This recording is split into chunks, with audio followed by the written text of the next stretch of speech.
So for me, regenerative tourism is really a way of thinking about how tourism can contribute to serving life. And so rather than it being thought about as an industry that's purpose is to generate profits whilst minimising negative impacts, really what I'm seeing it is that it's a process that's working towards re-establishing a more harmonious relationship with nature.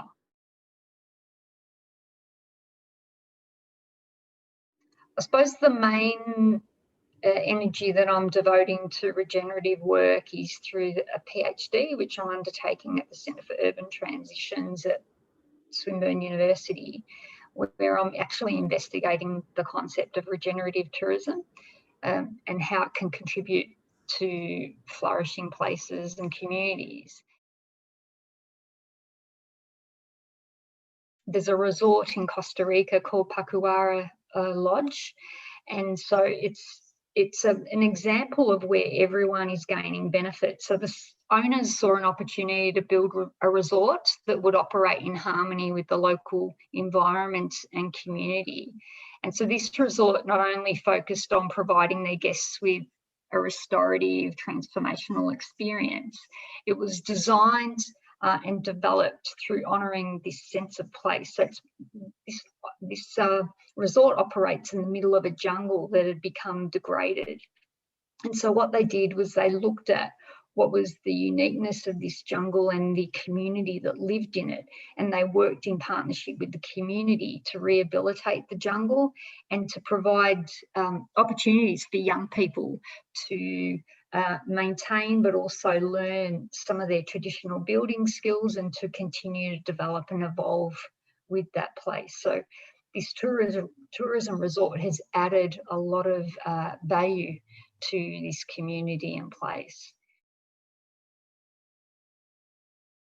It was about 10 years ago that I became interested in the immense potential and influence of tourism, being one of the largest sectors in the world. This potential to drive positive change and to really make a difference for people who are marginalised. That was what got me really interested in tourism. As part of that, I actually undertook a Master of International Tourism Development to try and learn about how sustainable tourism could make a difference. But I actually ended up concluding that sustainable development isn't working.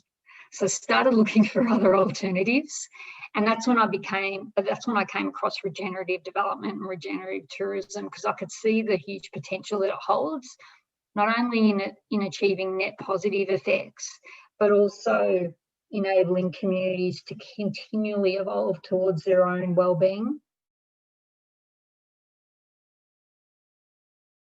I've spent a lot of time and effort in learning how to think differently.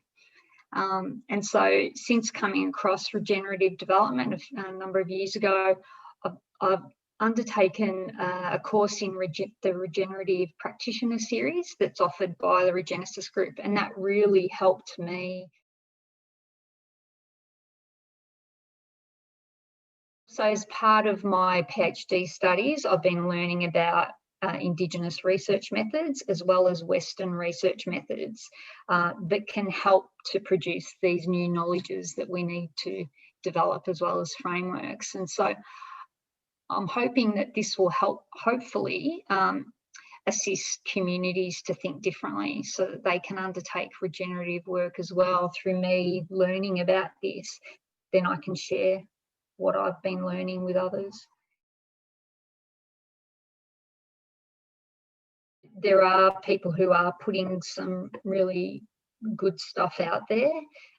So the Regenerative Travel Alliance, Anna Pollock, for example, the Global Initiative for Regenerative Tourism in Central and South America, for example, they're all putting information out about this. So yeah, that's what I can advise as a starting point, and just go with it.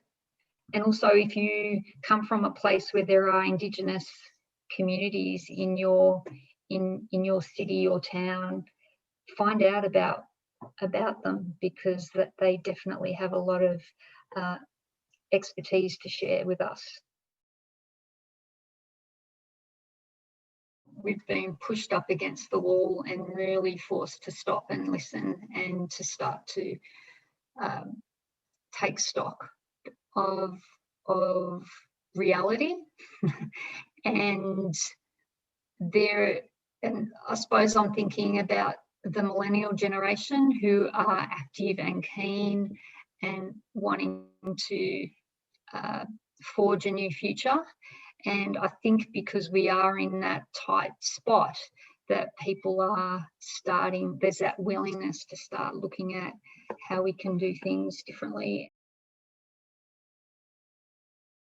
So it feels like there's this growing movement, which is really exciting to be part of.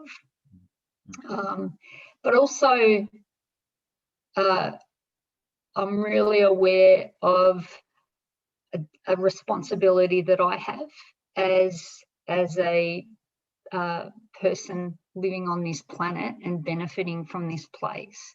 I need to do my part in leaving this place in better shape for future generations.